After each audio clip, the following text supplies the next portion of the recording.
June 14, 1944. All Jewish men in the city under 40 years of age have been deported to work camps. The women and children are forced to live in the ghetto. About the time that this is all taking place, a politically influential friend of mine seeks me out and tells me of a secret plan that has been devised by a certain Father Klinda, a courageous and compassionate Catholic priest in Budapest. As a means of rescuing about 100 women and children from the ghetto, a military sewing factory is to be set up in a small, unoccupied cloister.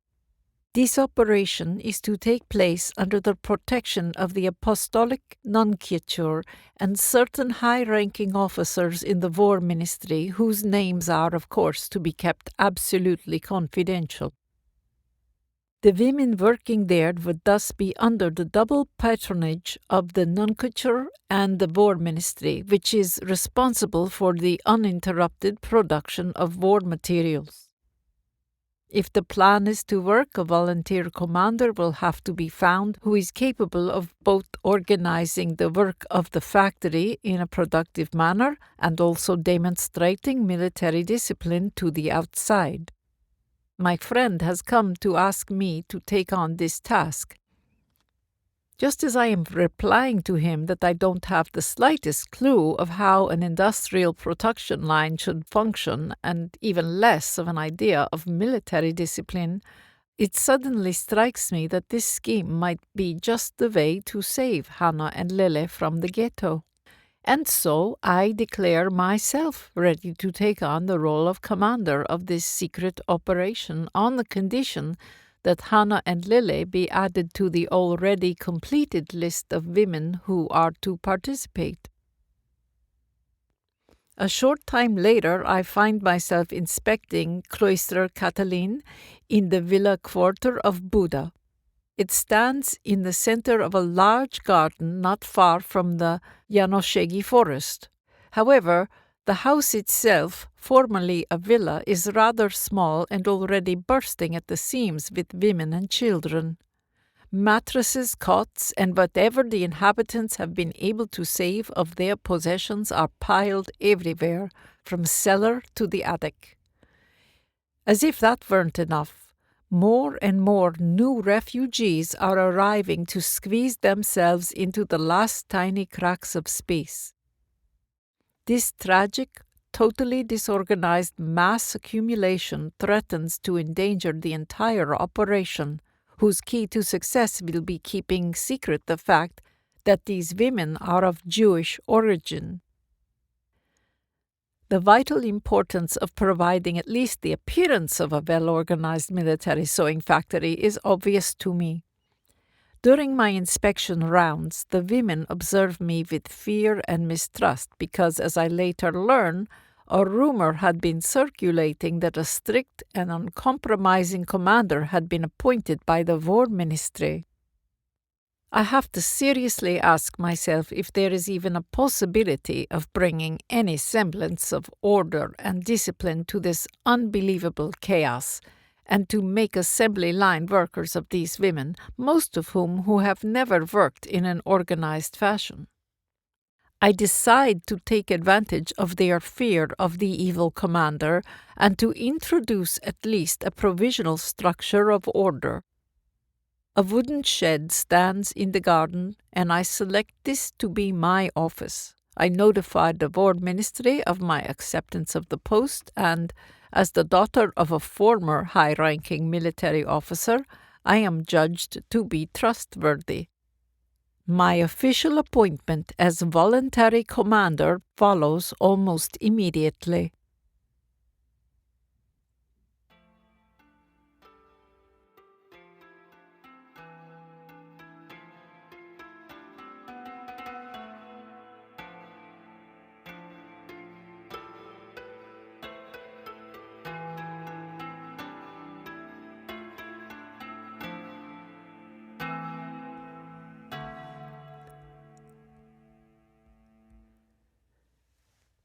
Sunday, June 16, 1944.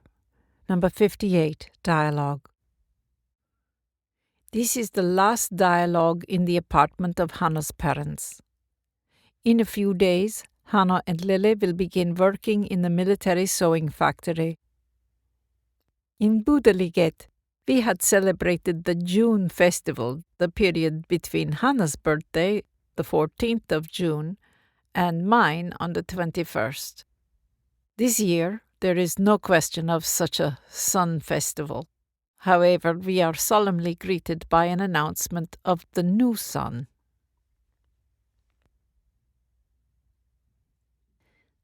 The sun rises and climbs to midday, then it sinks and dies. Appearances are deceptive.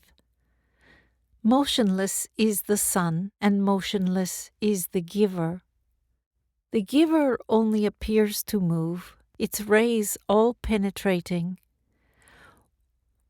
Why should the sun rise? To what end? Its rays have penetrated where there was lack.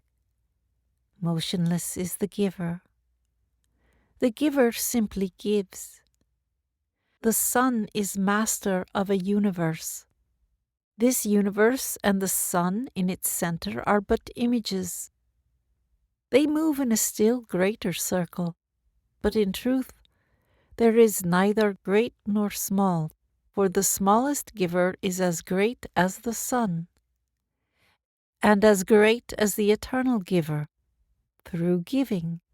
All else is illusion, deception, perishable matter. I feel that the angel is destroying all outer appearances so as to make us aware of what is really essential, giving. I am amazed to see that every human is divine in the moment of giving, for then a divine function is practiced. Silence.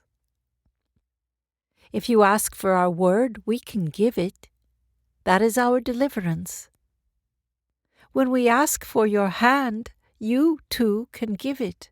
That is your deliverance. So it is, you ask and you give, we ask and we give. If our song and your hand are joined, even asking disappears. We are one. Our word is yours, your hand is ours. The abyss is filled. Thus the living God without flaw, without lack, is born in you. The one vibrates. Asking and giving are already but vibration. It is the new force. Your asking never ceases. Ours too is eternal. Vibration, wonder, never-ending wonder. In the union of asking and giving for a single instant, the 7 acts. Eternal life is spaceless space, not emptiness, not void, but life, intense vibration, fulfillment. Somewhere the divine heart beats, and we all beat with it. If the finest vibration reaches the densest, then the connection remains unbroken and death ceases to be. The divine heart beats, and we pass on the rhythm. Pass it on, you too, further, always further. This is the only task. Serve in joy, for death is already dead.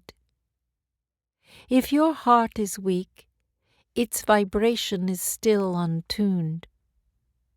It is not in harmony with ours. Only the vibration is at fault. There is no other possibility. The rhythm, the shining force, does not break through. It permeates everything. One of its names is love, but it has many names, all of which reveal one truth. The divine is love, and the divine is all that is. The new love is already born. Its name is still secret, but even while nameless it acts. Through you it acts. Thus you too are nameless. See, the ray vibrates. joy and force, silence and peace, light, awareness, rhythm, love. And at the base, truth. The ray descends, the planet revolves, the sun is motionless. We bless you, and our blessing vibrates on, even further, and it creates. The tiny crack between us is but a slight difference in rhythm. It is no longer separation. We are one. Our word is the word of angels, and we are angels through the divine. You are with us, and our life is one.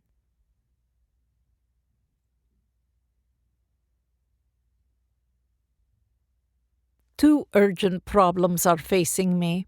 I will have to introduce a paramilitary system of order into a sewing factory of unskilled workers that must be organized without financial means. We have been given only the empty cloister. Everything else is up to us.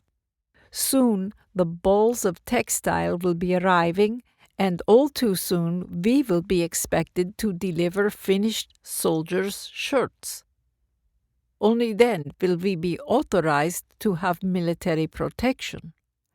I receive instructions in military discipline at the War Ministry.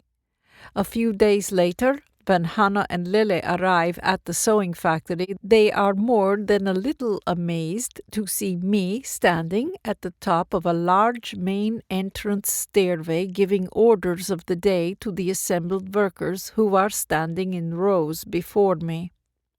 At first it requires all of my full concentration to keep from laughing at myself in this strange and unfamiliar role.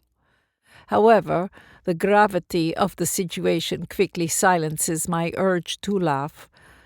I order every worker to produce her own sewing machine by whatever means. Further orders concern the sewing courses, which will be starting immediately.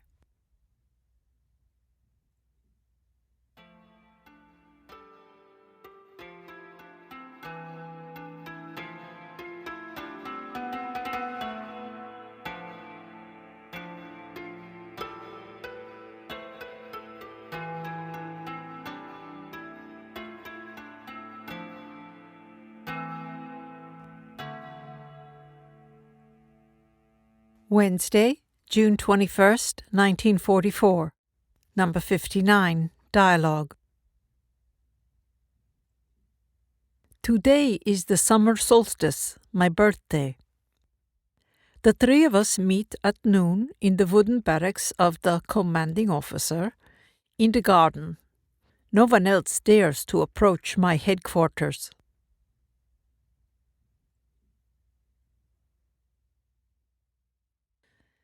The asking of those who no longer ask for themselves reaches heaven and calls heaven to descend.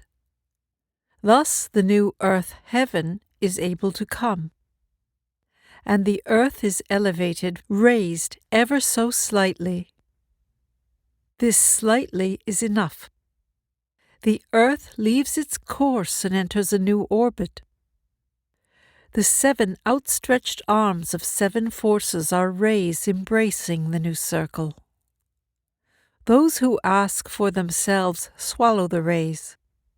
Those who no longer ask for themselves act. The new force is the point from which the earth can be raised up. This change cannot be perceived. Perceiving is a child of the earth. This change cannot be felt. Feeling is a child of water. But you can intuit that in spaceless space, the Earth's orbit does not increase, it decreases. I wonder if this means that the Earth is approaching the center of all centers, the divine. The wings of angels and the shadows of devils become unnecessary. The angel no longer hovers. The angel acts. The human no longer tarries. The human gives. The animal no longer flees. the animal lives without fear. The seed is no longer blind. The seed sprouts. And radiant is the stone. The new, long since proclaimed, is born. But you ask, always ask.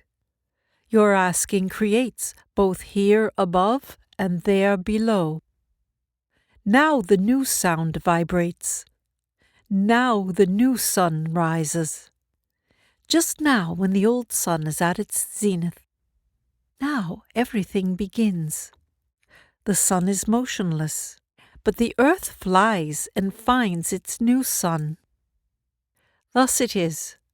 The turning point is now. From eternity to eternity. Amen. These last words were uttered with such intensity that I have the overpowering feeling we human beings are entering into a new epoch. I sense that a new phase of human evolution is beginning.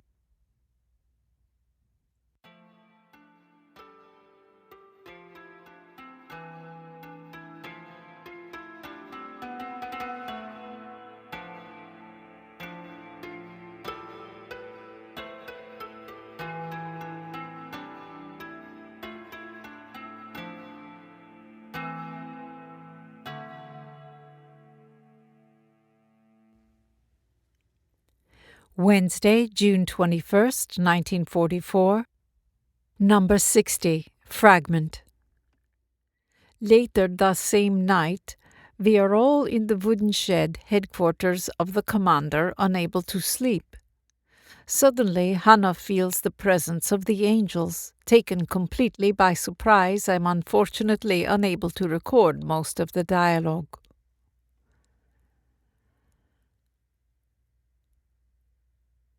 The time of the deceiver has expired. The power sought after, the power which was given, is now taken away. The deceiver used it selfishly and covered everything with lies.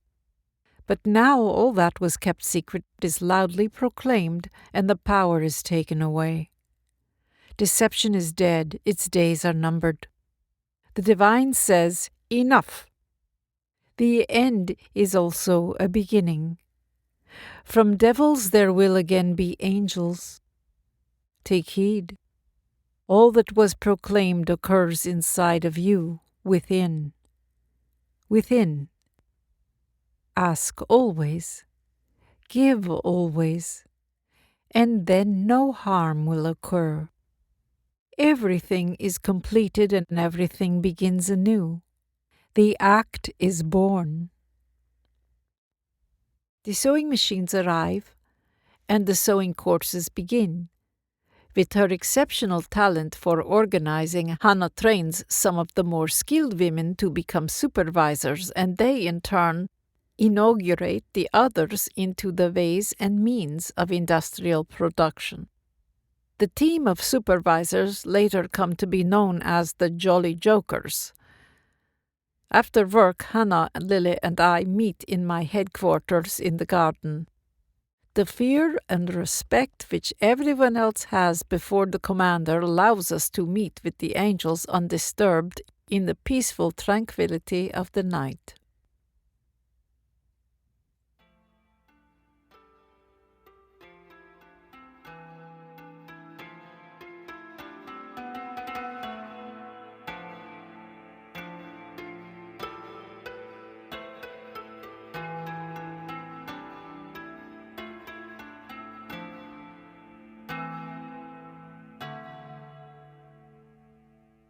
Friday, June 23rd, 1944.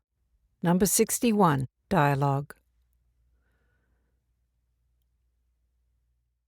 The divine heart draws you near, and you approach.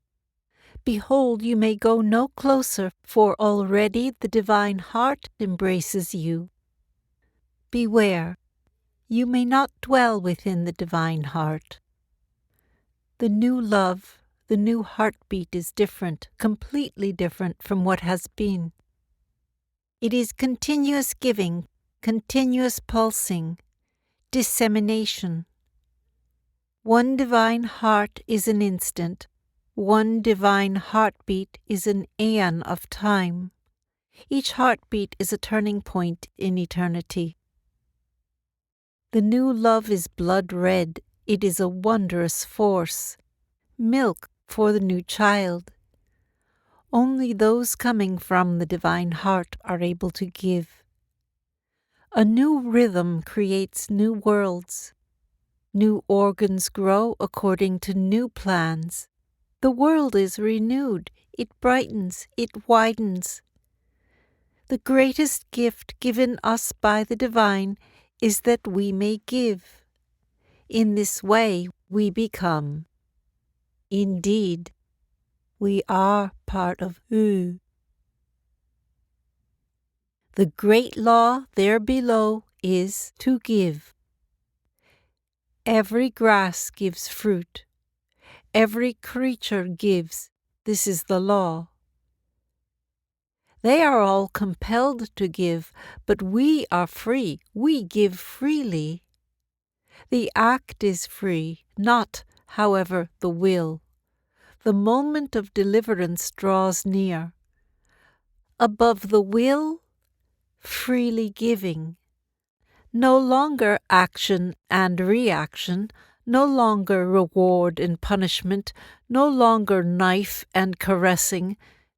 Different, completely different from all that has been. Giving freely, it is new, completely new and different. The divine heart beats. Arteries lead to the heart, wherein all the divine blood finds place, for it is given on. The divine heart beats, and you beat with it. The blood vessels are filled with red joy. Give it on, ever further. When the blood becomes tired, it returns to the heart where it is renewed. But if it is not given on, it coagulates, it clots. That is the second death. Take heed. Be whole. Give. Always give freely. Always give with joy. The new joy, the new element is different from all that was before. It is the new heartbeat. It is deliverance. It is creation.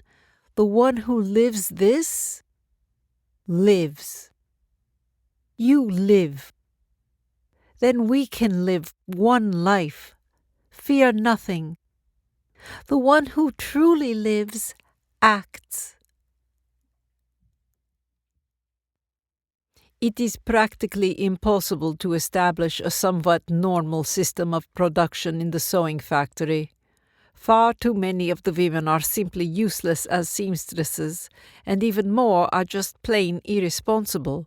But every one of us is highly aware that without the production of uniforms, our justification for military factory status would be gone.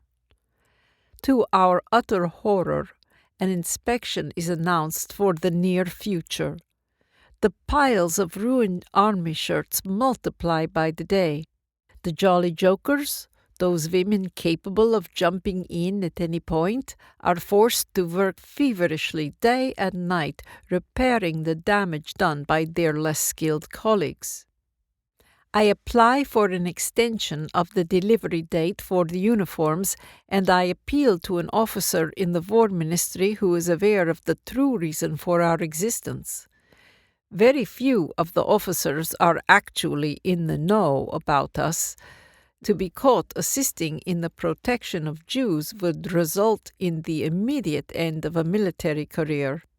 Although I do not know any of these higher officers personally, with a great deal of luck, I succeed in obtaining a postponement of the delivery date.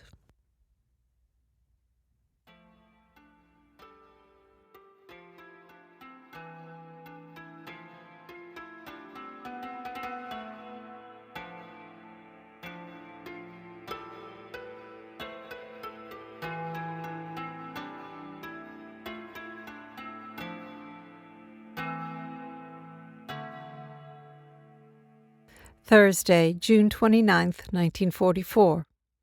Number 62, Dialogue.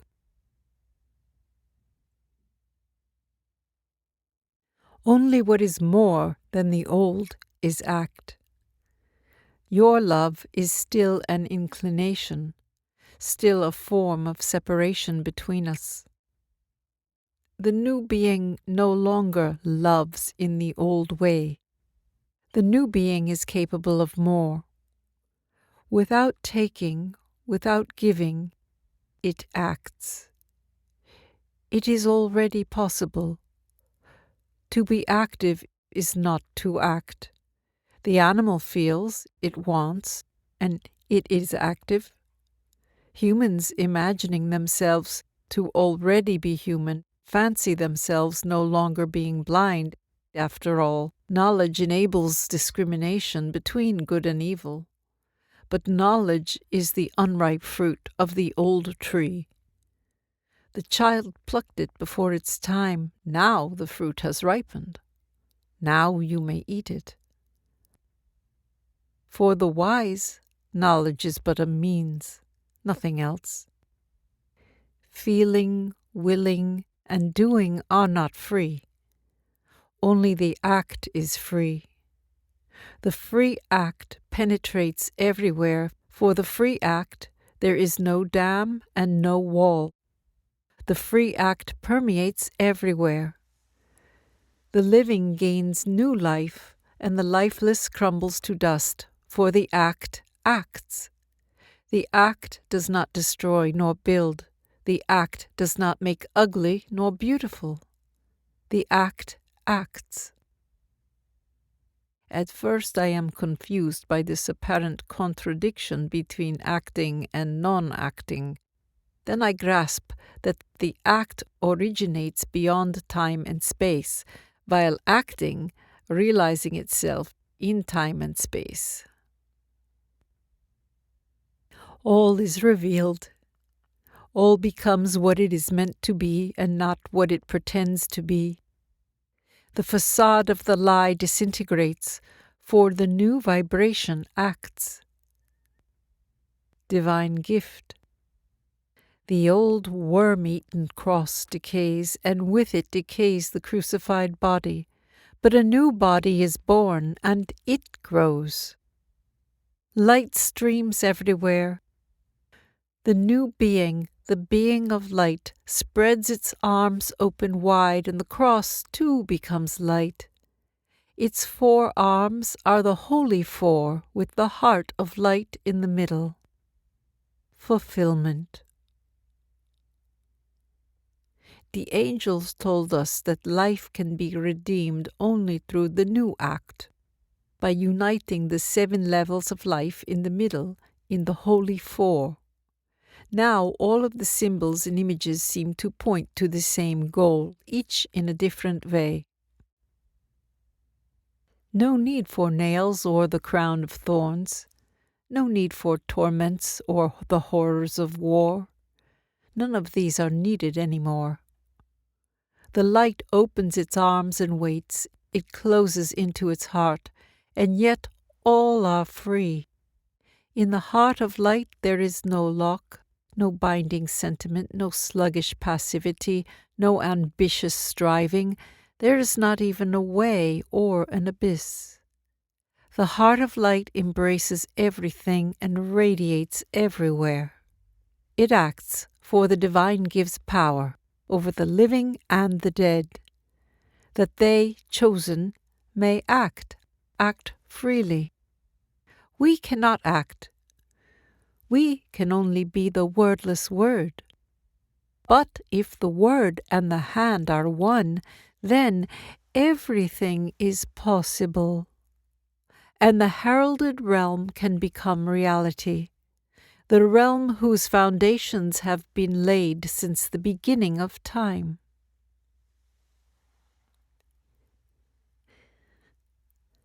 The connecting link between the nomenclature and our factory is Father Klinda, who is well known to us as a kindly, benevolent man. One day, In his concern with the fate of our refugees, he suggests that he baptize them because the Christian certificate of baptism provides a certain protection from the Nazis. Practically everyone is prepared to take this step. Only Lily and Hanna, considering this to be opportunism, are against it and refuse to participate. I disagree. For me, the sacraments are a symbol of an inner process. I think back on the 13th dialogue and overwhelming experience of my baptism with the blue water. I wish so strongly that my friends might receive the same grace. I argue to them that a spiritual reality might act through a corresponding symbolic form. This corresponds to the union of heaven and earth. It is part of our task. After some days of deliberation, they finally declared themselves ready to be baptized. How completely independent of any so-called opportunism their decision truly was became evident later. Hanna could have saved her life in the Nazi camp by claiming to be Christian. Instead, in the face of death, she testified that she was indeed Jewish by birth.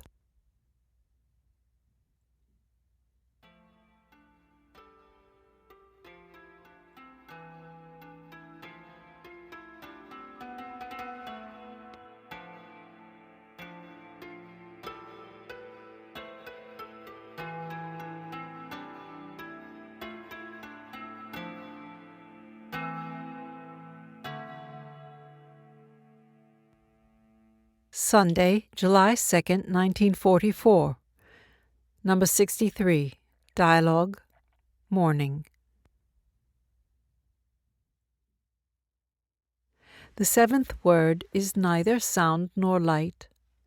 It has not been, nor shall it ever be. The seventh word is the voice of all. Everything and nothing. It is the unutterable. Yet the seventh word acts. Only the unutterable is. The pillar of creation is shaken. Already it is overgrown with moss. But builds the new. The old pillar crumbles, and see, within it is hollow. Only the seed is full. The old pillar of creation crumbles, but the pillar of light will never crumble. Nausea at the too much causes matter to explode. Let the more come. He does not come. He is.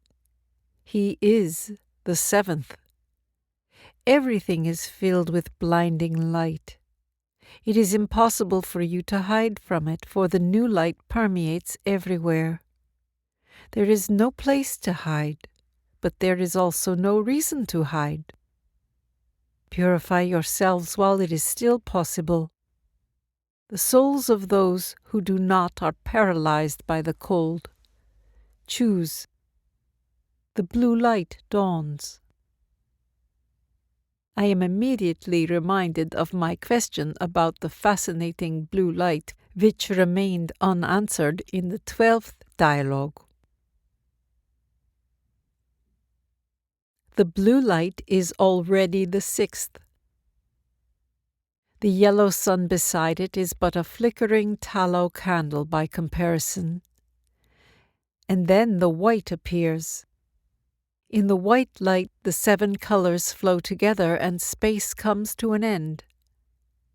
We will teach you again later today, but this is enough for the moment. Peace be with you. Hanna and Lily are baptized at noon.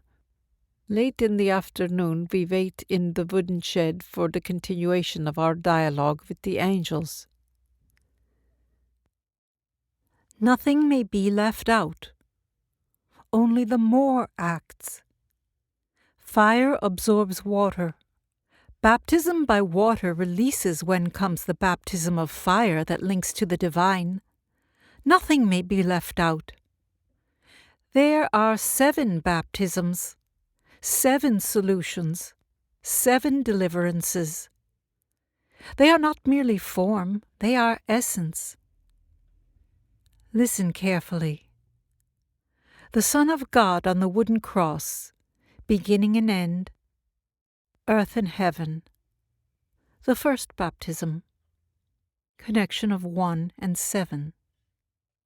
The second is water baptism, union of water and joy, connection of 2 and 6. The third is baptism by fire, harmony united with silence, movement with peace, connection of 3 and 5. Thus the 6 become 3. The fourth is in the middle. Heaven and earth, creator and creation united. No longer 7, but 1.